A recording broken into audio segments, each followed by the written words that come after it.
Good morning, my friends. I've got another wand here, a Vinewood wand that is going to Scottsdale, Arizona. And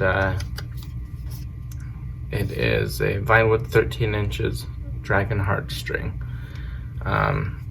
Really enjoyed making this one. It is a apprentice in our Wand Chooses the Wizard collection.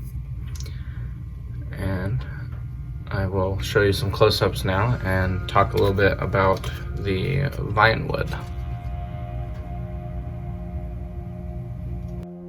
Vinewood. The Druids considered anything with a woody stem as a tree, and vine makes wands of such a special nature that I have been happy to continue their ancient tradition.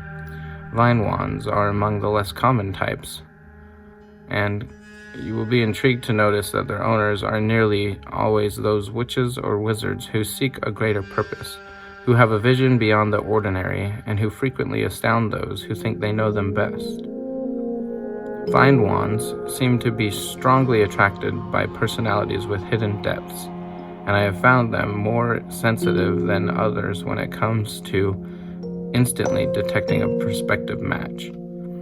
Reliable sources claim that these wands can emit magical effects upon a mere entrance of the room of a suitable owner. And I have twice observed the phenomenon in my own shop.